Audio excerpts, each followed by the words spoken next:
Hey guys, it's Kirby the Bookish Nurse. Welcome and welcome back to my channel. Today I'm going to go over a few things that I've read from several readathons that I've been taking part of this month, and I'm also going to show you some new books that I got.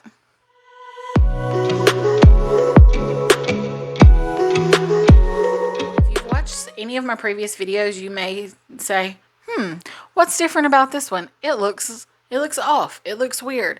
It doesn't look weird. It looks new. I've decided to hold my mic like a game show host because it makes me happy. And I've also decided that I'm going to stand. Okay, last time I was with y'all, I told y'all that my ring light broke. It was my fault. I dropped it. It wasn't the ring light's fault. I was doing something and pulled the cord or something and it fell on the floor and it went kaput. So I had to get a new ring light, because it still came on, but it had like the super loud buzzy sound, right? And you can't have that on videos. So I got this new one, and this new one is tall. It's very tall. I'm 5'3"-ish, 5'4", and it's taller than me. So it worked out really well. Anyways, because of that, I can now stand, and whenever I talk, I tend to do a lot of like this when I'm talking. And I feel like I can do that better standing than I can sitting. So from now on, unless I'm just having a not good day, I think that I'm going to do my videos standing just because I'm more comfortable that way. So things that I have recently read. Now, for the month of May, I'm taking part in 2 readathons. The first one being the International Nurses Month readathon, hosted by Ahana, which I will leave a link to her Discord and her channel in the description box below. And I'm also participating in the Medievalathon readathon, hosted by Holly Hart's Books. And I'm sure if you've been part of BookTube for any amount of time, you already know who Holly is. But I will also link her channel down below. Come May, a lot of things happened at work, and I think that I'm going to make a video on the current state of nursing also, but that's not going to be this one. A lot of things happened at work, and I just got super bogged down and hit a reading slump. I didn't feel like reading anything. I've been watching a lot of TV, and I've been watching a lot of Criminal Minds and a little bit of Supernatural, just my regular go-to shows. I actually do not have the courage to finish either of them, so I restarted both, and I think Vampire Diaries. I've also restarted Vampire Diaries because that's one of those shows that I can just kind of put on and I don't have to watch it. I can just hear it, and I've seen it so many times that I know what's happening. We all have those shows, and that's one of mine. And whenever I do look up, I get to say, "Oh, Damon, are you talking to me?" So there's that. So yeah, I haven't read a lot of books this month, but what I have read, I have very strong opinions on. The first book that I read was absolutely fabulous. It is probably one of my new favorite books. It's called Thief of Spring, and I'll leave a purchase link to that down below. It is also on Kindle Unlimited, which is how I read it, and the author is super nice. I ended up, afterwards, I posted a review for it on Goodreads, and she contacted me and was like, "Hey, great, I'm glad you loved my book. This is wonderful. Here's some other things that I've written." There is a book too that I have not gotten to yet because reading slump, and I don't want my not wanting to read to affect how much I enjoy it. So I'm waiting until I'm in a more reading mood before I pick it up, because I want to enjoy it as much as I can. But it is a Hades and Persephone retelling, but it's not sexified the way that a lot of Hades and Persephone retellings are being done currently. It's not a direct retelling, but it kind of is also. In this world, all of the Greek gods are not actually Greek gods. They are, way back in history, humans. They knew they were different, but they couldn't exactly explain why they were different. So they called them gods. They were actually fae. That's right. They were fae. I'm going to call them unseelie fae. I don't remember what the distinction was in the book. I'm calling them unseelie because they are pretty unseelie acting, in my opinion. But just like in the Greek retellings, Hades is pretty much the only one that's kind of halfway not a terrible being, but he also kind of is. And they're not the original gods. So, Zeus is no more. Hera got tired of his foolishness and he's gone. And Hera's descendant kind of became both Zeus and Hera. So she's pretty great and terrible. And we also have, Hades, Hermes, all of the people who play in this story. We also have those. But the way it works is whenever, like, say I'm Hades, whenever I die, I can either, before I die, pass this position on to someone else. And if I do not do that, like if I die unexpectedly, then my firstborn child is the one who will get that position. And obviously you can't hold a bunch of, well, actually, Hera does hold 2. In theory, you cannot hold more than one position, so you can't just like bribe everyone into giving you their position, and then now you're the end all be all of the Fae gods. You can't really do that. Anyway, all that to say, the hierarchy in this world is extremely interesting. I really like the way that this culture was woven together. It doesn't sound extremely understandable the way that I'm explaining it because I've had a lot of caffeine today and I don't think good sometimes. But it's very understandable, but it's also very intricate. So I enjoyed that enormously. Now, on to the characters.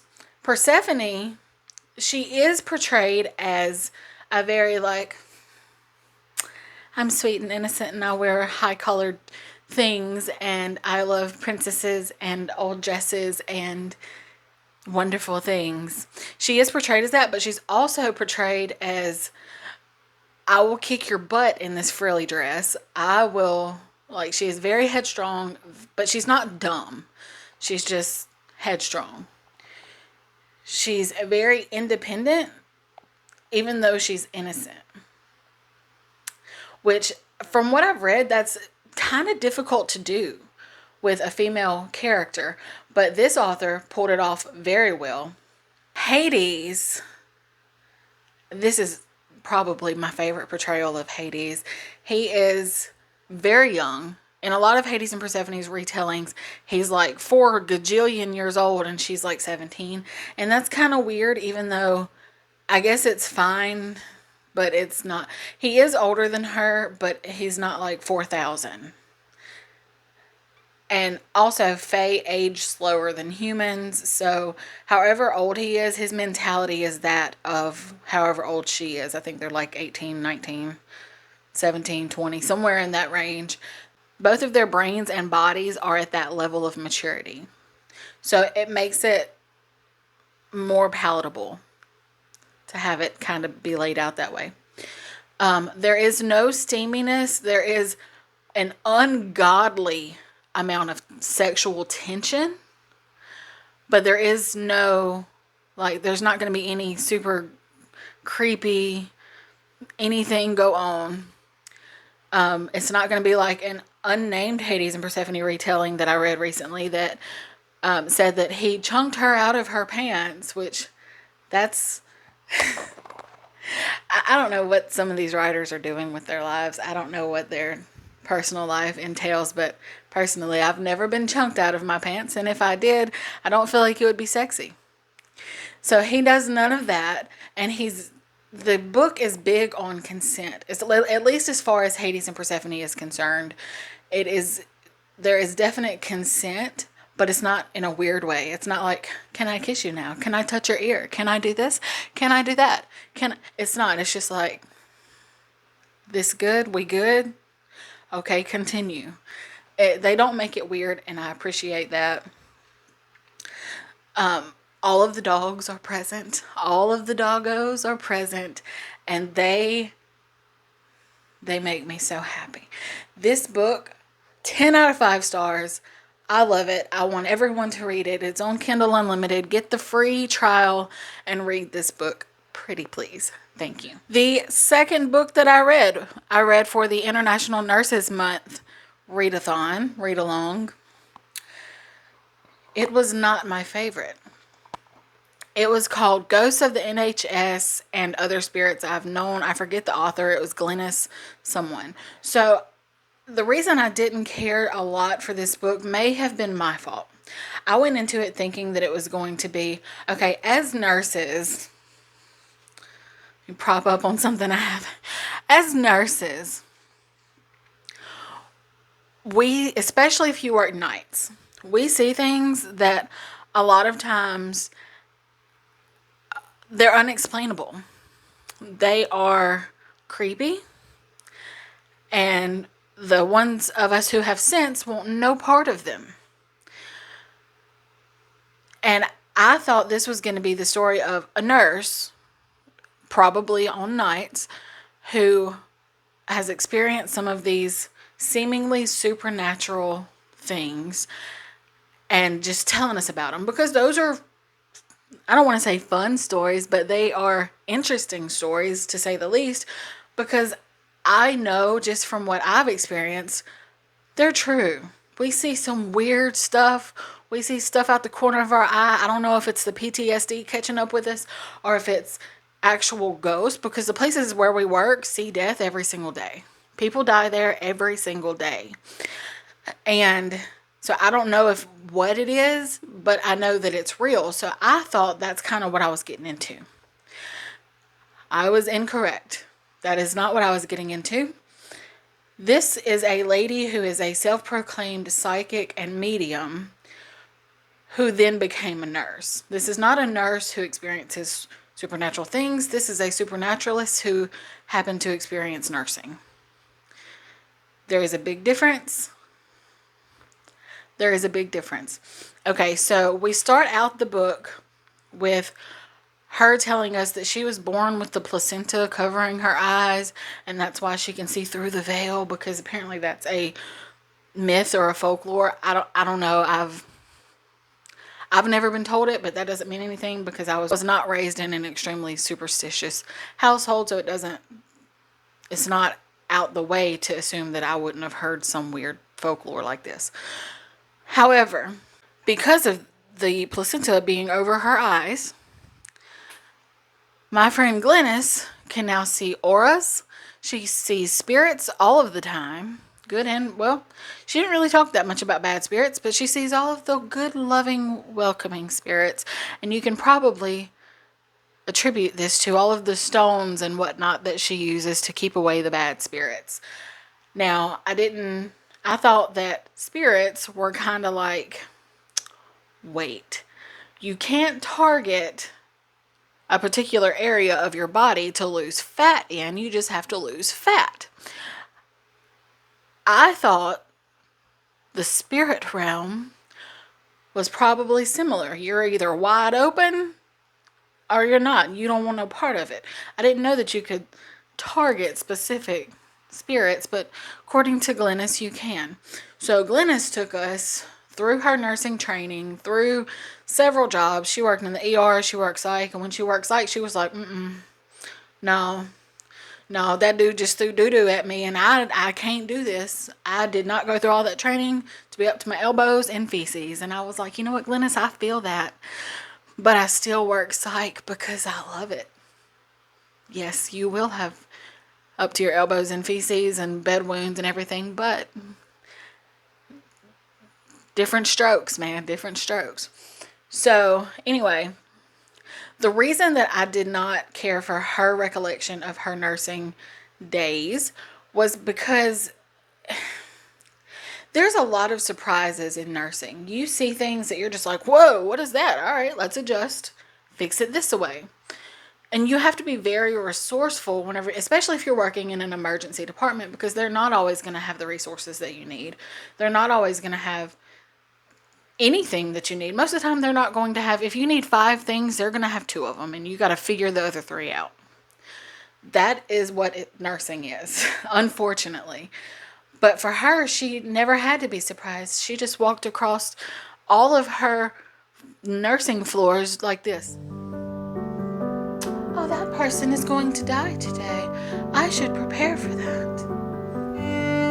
Ma'am, you mean to tell me that they just came in here because they ripped their toenail and you knew they was going to die today? How? Oh, their aura was gray. Cool. All right. I don't like it. I don't like it. If it's true, then Glennis, I'm so sorry. But it's just every time anyone died, there was a ultimate reason for it. And I didn't like that. Sometimes bad things happen and there's no reason for it. I don't like the fact that she attributed every death she experienced to, oh, well, their parent missed them, or their so-and-so was waiting on them. Sometimes bad things happen, and that sucks. That aggravated me. And then on one part, she was working on a floor, just like on a med-surg floor, which is like a regular hospital floor where you go to recover. Now, while she was on this floor, there was a nurse there that treated her very poorly. Nurses eat their young, yada yada. This nurse decided that she was going to use a Ouija board during their shift, because that makes sense. I don't have time to pee, but you have time to break out a Ouija board and call spirits. What? Anyway, so they did that, and then she was like, oh no, she called the bad spirits. It's time for me to go. This is too much. How you had time? It angered me quite a bit. That is not how nursing works. You do not have time to play with Ouija boards or anything else. You have time to do the things that you're assigned, maybe pee and eat half a sandwich. That is all.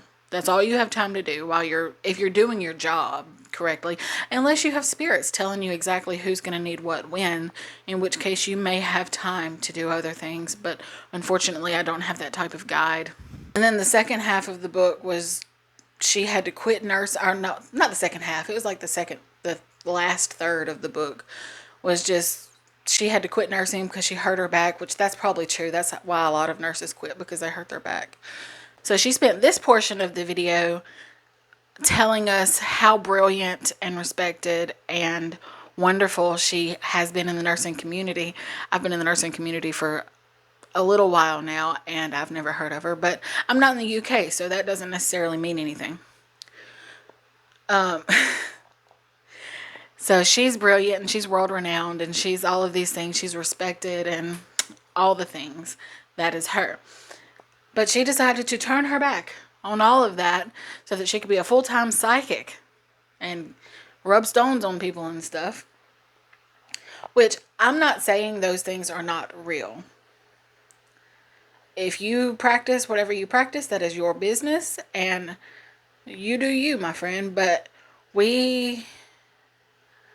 I cannot believe the things that she said went down the way she said they did. At the end, there was a story about I think it was a grandmother who, her daughter was addicted to drugs, and she had lots of other issues, and she had a daughter. So it was the woman's granddaughter. She was 15, and she was going through some time because her mom had overdosed and died. So now she felt some kind of way, and she was rebelling, and she was acting up. And I was like, okay, I work in addiction. That's my specialty. So I was very interested in this particular scenario. She came in for a reading. She spoke to her mom. The lady gave her some stones, and she was like, okay, so you're going to be good now because your mom said. And she was like, oh yes, you've changed my life forever. I am going to be on the correct path, and I would not be this way if it were not for you. You saved my life, and now I'm going to make my grandmother proud. And I was like, you mean to tell me this 15-year-old girl who is acting a fool, according to you, acting a complete donkey, you were just like, your mom wants you to be good. And she was like, oh yes, she does. I'm going to be good from now on. That's not what teenage girls do. That's not how it works, especially if you have trauma. This girl had trauma. You didn't need to address that? No? All right.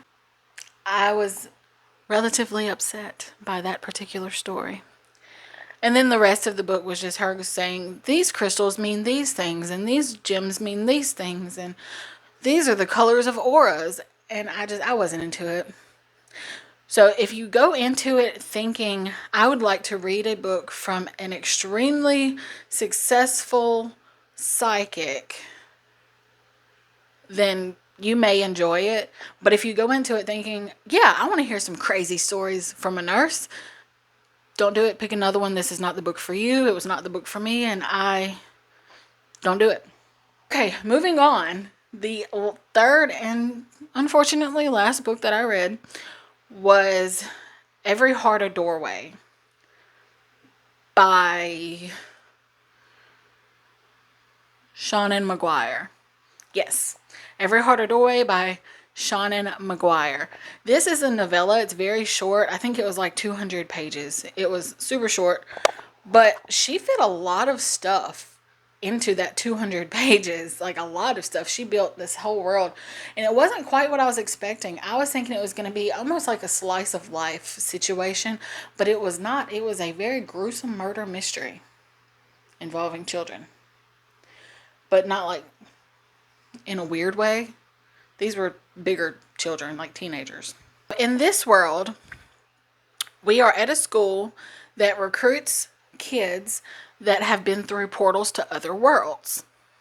So the kids who went to Narnia, and in this particular story, we have a girl that went to the underworld. We have some kids that went to, they categorize worlds as worlds of logic and worlds of whimsy. They don't say whimsy. I don't remember, but that's what they mean. It's like a very whimsical nonsense. A nonsense world or a logic world.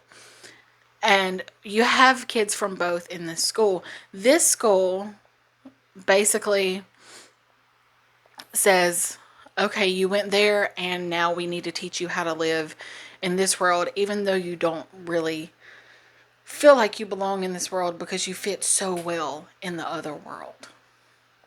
So, and a lot of times those kids, once they were there, even if they were only missing from here for 2 weeks, they may have been there for 20 years. So, because time doesn't work the same way in other worlds as it does here. And if you've ever read a portal fantasy, I'm sure you're kind of familiar with that concept. This book was very interesting. It was very, like, it got me a little bit. I don't remember anyone's name because it's not what I do here. And okay, so we have a girl, the main character went to an underworld world. And I was like, oh, am I getting an unexpected Hades and Persephone retelling? She's in her late teens. This could be that. It was not. It was not that world, and she was not Persephone. Persephone was there, but she was like a statue that just stood very still like this all day. So she was real good at being still. But she loved it there. That's what she liked. I'm sorry, I had to go get something to drink because I was talking too much and my mouth dried out. So, that's what she liked. Whatever. I have trouble being still. Some people, I guess, enjoy being still. To each your own. So she's here trying to relearn how to accept the fact that she's in this world and not where she feels like she belongs. And everyone else is also trying to accept the fact that she's no longer the girl she was whenever she got abducted. She has become more confident and more comfortable in her skin, and that's not necessarily what is normal for a girl of her age in this world. Her roommate, I do remember her roommate's name was Zumi. She was from a nonsense world, and she was just chaotic and insane, and everybody loved her. So the mystery part of this story kicks off whenever someone finds Zumi dead. So she bands up with several of the kids from this academy, and they have to solve this mystery. One or two or 3, maybe some other kids come up with similar problems with different things missing. It's a huge, it's a closed door mystery, but it's very good. And there's a lot of things that I really appreciated in this story. There's a lot of representation. There is trans characters. There are gay characters. I think pansexual maybe. The main character is Ace. There's a ton of representation that I can't really speak on how well they were done because I'm not one of those characterizations. But I feel like they were done very respectfully at the very least. I also really enjoyed the ending, which obviously I can't tell you anything about, but I thought it ended very well. I don't know if it was a happy, I can't decide if it was ended on a happy note or if I just enjoyed the ending. But either way, I liked it. I liked the way it ended. So those are the 3 things that I've read this month. My camera is about to die, so I don't have time to show you the bookish things. I guess I'll make that another video after I let my camera charge. Before I outro, do y'all prefer the standing version? Because I'm much more comfortable this way. And I also am much more comfortable holding this instead of having it like that. Because when it's like that, I feel like I have to do like this.